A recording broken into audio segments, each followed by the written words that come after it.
जाने की भावना करो, अभी दरिद्रता नष्ट हो जाएगी, पक्का समझ लो। जिसको धन चाहिए, हम तुम्हें आंतरिक बात बता रहे हैं, जो है जितना है उसी से माता पिता भाई बंधु और आए हुए अतिथि और किसी एक बाहरी दुखी जिससे हमारा कोई मतलब नहीं, उसको सुख पहुंचाना शुरू करो। फिर देखो दरिद्रता नष्ट ना हो जाए तो हमें बता देना। किसी एक भूखे को 2 रोटी देना शुरू करो, किसी एक ऐसे दुखी को सहयोग करना शुरू करो, देखो आपकी उन्नति शुरू हो जाएगी।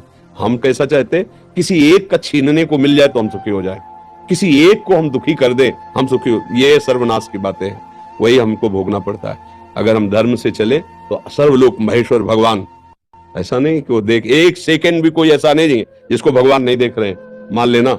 एक सेकंड भी ऐसा नहीं है कि वो तुम्हें देख नहीं रहे। सही ढंग से चलो, पीछे की बिगड़ी बना लो, आगे का मंगलमय मार्ग हो जाएगा। नाम जप करो, कोई नशा मत करो, जो अर्थ कमाओ, माता पिता परिवार को सेवा, और किसी ऐसे को जिससे बदला लेने का भाव ना हो। जैसे मान लो हमने आपको जल पिलाया तो कभी आप हमको हाथ जोड़ के भी राधे राधे कहेंगे, ऐसी भावना नहीं हो। ऐसे किसी की सेवा करो, किसी पशु, किसी पक्षी, किसी ऐसे व्यक्ति की, वो तुम्हारे लिए इतनी जोर का काम करेगा कि सब व्यवस्थाएं बननी शुरू हो जाएंगी। वो कैसे बनाता है समझ में नहीं आता, और जब कर्म बिगड़ जाते हैं तो कैसे बिगड़ता है संभाल भी नहीं पाते। इसलिए उसको रिझा लो, सारी बात बन जाएगी। भाई वो वृद्ध कोई ऐसा भूखा प्यासा बीमार पड़ा हो, इन बातों पे लोग ध्यान नहीं देते।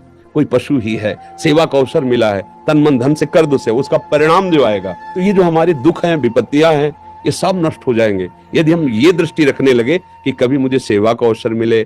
जो असहाय हैं, जो असमर्थ हैं, ऐसे मान लो पशु है, अब वो क्या कहाँ दवाई मांगेगा, कहाँ अब उसका पैर टूट गया है, उसको ले जाएं जहाँ पशु अस्पताल, उसको दवाई करवाएं, उसको जब तक थोड़ा ठीक ना हो जाए तो उसको खान पान की भगवान रीत जाएंगे। सच्ची मानिए, पर ये बातें सबकी समझ में नहीं आएगी।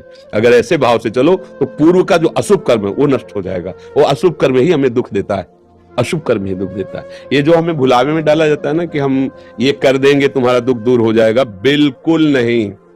ये हम मतलब बिल्कुल अनुभव की बात कहते हैं, इस भुलावे में कभी न फंसो, बिल्कुल इन बातों। अपने कर्म को शुद्ध भाव से करो, किसी से आशीर्वाद मांगने की जरूरत नहीं है। भगवान सबके हैं, जैसे हमारे ना वैसे तुम्हारे हैं।